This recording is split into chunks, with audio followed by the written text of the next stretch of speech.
Like most cinematic masterpieces, Raiders of the Lost Ark's production was riddled with problems. You've probably heard stories of how the cast and crew faced rampant dysentery while filming in the desert, and how Harrison Ford tore his ACL while shooting the dramatic fight scene outside the airplane. But Raiders had a weird story problem that almost no other film has, and it all has to do with what should have been the most boring scene in the entire film. But of course, Steven Spielberg, being Spielberg, turned it into a masterclass of filmmaking, and we're going to learn exactly how he did it. But for any of this to make sense, we need to understand the context. And if we haven't met yet, welcome! My name is Ryan, welcome to the Filmmaking Notebook. I've been filmmaking for more than 20 years, and on this channel, I teach you filmmaking one scene, shot, and character at a time. So in Raiders, near the end of Act 1, when the government men show up at Indy's college to inquire about the Lost Ark of the Covenant, up until this point in the story, Indy is still technically in what we call his normal story world, a world involving random expeditions to recover lost artifacts. But for the purpose of this story, Indy's not yet formally joined the hunt for the Ark. He's certainly knowledgeable about it, but at this point he's only giving information. Which brings us to the weird story problem. And I have to give a disclaimer because I know I'm going to get comments about this if I don't, which is totally okay. The internet is a great place to yell at people about movies. You can check out the comments on my other videos for evidence or inspiration. And I know you know this, but for the person sitting next to you, not all stories follow the same story structure we're about to discuss, at least not in this exact same way. However, most movies do follow the structure in one of two ways, and audiences subconsciously expect a type of scene like this. In version 1, the hero initially rejects the call to adventure and would just rather not. But something comes along that kicks him in the pants and off he goes. Think Luke Skywalker in A New Hope or Frodo Baggins in The Lord of the Rings, who each have their own reasons for staying put. Even Luke, who deep down desperately wants to get out of his situation. But then, option 2, there's the type of hero who desperately wants to go, and he has to fight his way to even get on the adventure in the first place. Think Steve Rogers from the first Captain America movie, who really never has a true moment of hesitation. Is this a test? He knows he wants to serve his country and defend it on the front lines, but despite his deep desire, going on this adventure isn't exactly handed to him. In all these stories, there is a specific scene or even just a moment where the hero finally takes that first step, where he begins his adventure, where he makes the irrevocable choice that sets the rest of the story and the plot in motion. There are thousands upon thousands of iterations of this scene, but most stories have that type of moment to the point where you'd miss it if it weren't there. It would feel like we've jumped ahead of ourselves in a weirdly awkward way. In one way or another, the hero needs to accept the call to adventure. It's just part of the basic plot structure of stories. But the problem with Raiders of the Lost Ark is that it had neither of these kinds of scenes innately. Indy wanted to go after the Ark, and no one was stopping him from setting off on his journey. It might not seem like a big deal, but without that specific moment where the call of adventure is accepted, you would have felt a kind of a sense of whiplash, like part of the story is missing. Like the hero just ended up on the adventure without a key emotional moment where he makes the choice to go. One solution could have been for the government officials to immediately inform Indy, "You're the one, off you go." And that could have worked, but part of the brilliant charm of Indiana Jones is that going on crazy artifact recovery missions is already something that he loves doing. It's part of the reason that Indy 4 and Indy 5 never quite feel as special, because the adventures feel forced upon him rather than something he's eager to pursue from the get-go. But in Raiders of the Lost Ark, Indy is not reluctant, nor does he reject the call to adventure, nor does anyone try to stop him from starting out. There is a danger for this part of the story to feel all too easy for Indy, and audiences hate it when things are easy for our hero, or when the hero gets what he wants before he's earned it much later on in the story. So, what Spielberg and screenwriter Lawrence Kasdan did was very quickly and subtly imply that Indy had to wait to find out that the job was his. And here's the brilliant part. This wasn't made overly dramatic or into any kind of a big deal. We simply learn, through Marcus Brody, that Indy was selected to recover the Ark. You did it, didn't you? They want you to go for it. Oh, Marcus! They want you to get a hold of the Ark before the Nazis do, and they're prepared to pay handsomely for it. But if Marcus shows up at Indy's house just to tell him this scene would have felt forced, like Spielberg was just trying to shove in a story beat for the sake of shoving in a story beat. It wouldn't really move the story beyond reinforcing something we already basically knew was going to happen. And that's the double-edged sword of story beats.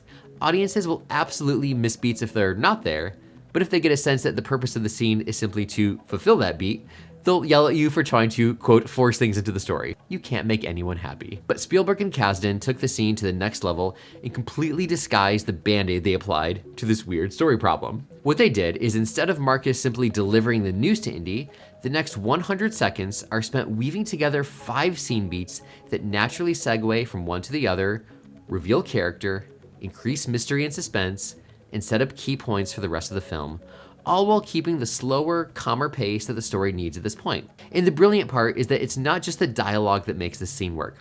Spielberg ties the beats naturally together through his masterful use of blocking and staging, something he's effectively made a career out of. But there's quite a bit of misconception about what exactly blocking and staging are in filmmaking.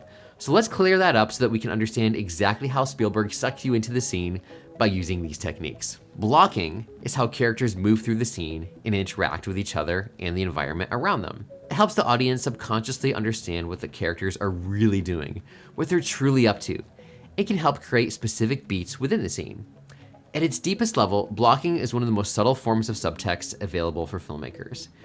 And if blocking is how characters move, staging is how the characters and the other elements of the shot are positioned and move in relation to the camera. And this includes the camera's own movement.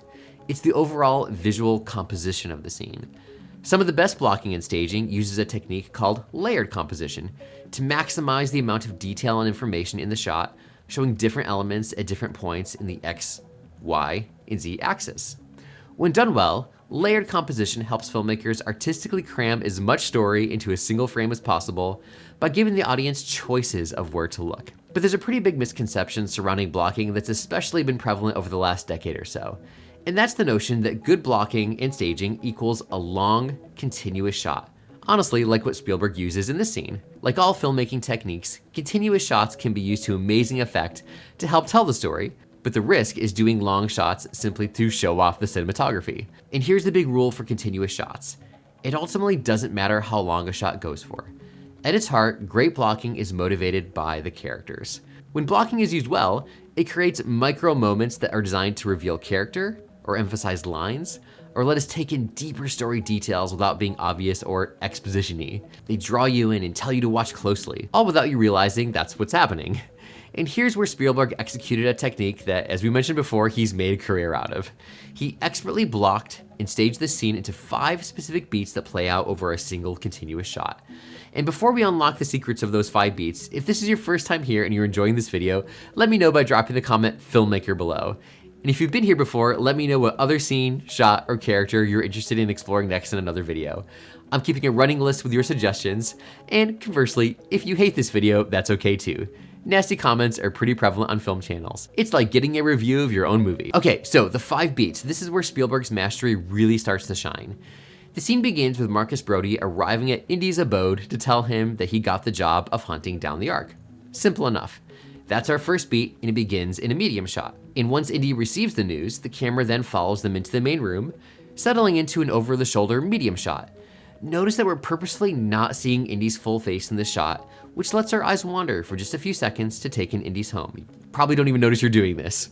We quietly notice details like the multitude of books falling over and the cluttered desk that's in the middle of the living room, and these things subtly peel back layers into who Indy is. And the brilliant charm of this scene is how quickly and eagerly Indy accepts the challenge of hunting down the Ark. He's almost giddy that he's been chosen for this mission, this adventure. Museum gets the Ark when we're finished. Oh, yes.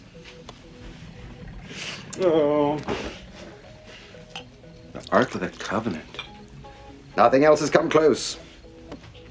That thing represents everything we got into archaeology for in the first place. And it's worth mentioning again, if there's one thing that's missing in Indy 4 and 5, it's that Indy has to be convinced to take on the adventure. But here, when we're first getting to know him, Indiana Jones breaks from the standard hero's journey by the sheer excitement that he gets to go after the most famous archaeological relic in history. And it's the blocking of the shot that helps convey that eagerness, which gives us a natural segue into the third moment, where Indy starts packing. This subconsciously gives us another character moment to show how excited he is and how important this upcoming expedition is to him. So important that he begins packing right in front of his colleague, his college colleague of all things. And this is where the shot reaches a whole new level and truly showcases Spielberg's mastery of the frame.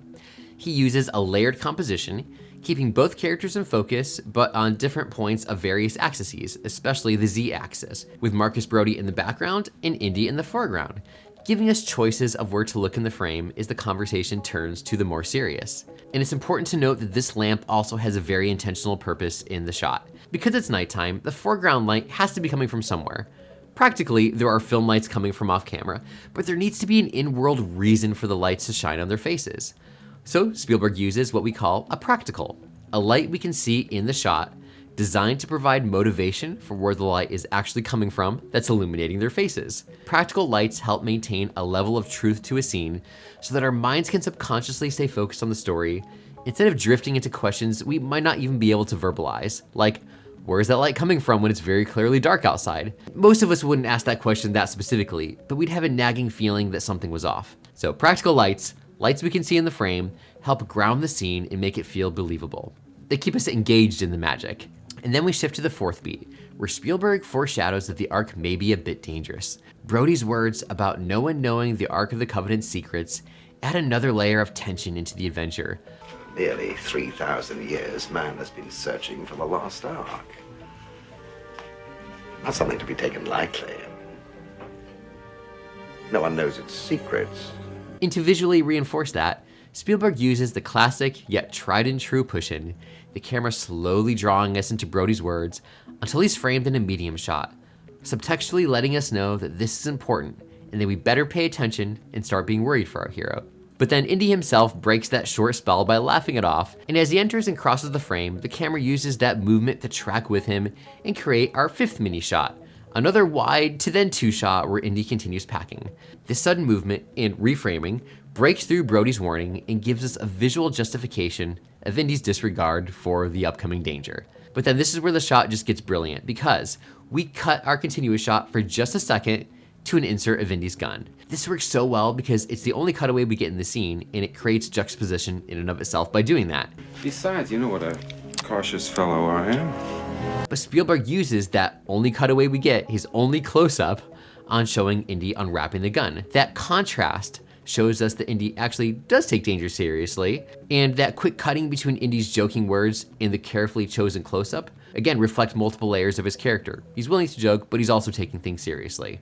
But not too seriously, as he tosses the gun right into the suitcase. 5 beats, 5 framings within a longer continuous shot, and at its heart, this is why all this works. For more than a century, moviegoers like us have experienced something incredibly unique, the idea of cutting between shots. The closest thing people had to that before the early 1900s was blinking, and that concept is actually the basis of a wonderful book on film editing called In the Blink of an Eye. I'll link it below. But while the idea of cutting between shots may have been strange and felt jarring more than 100 years ago, now it's simply expected.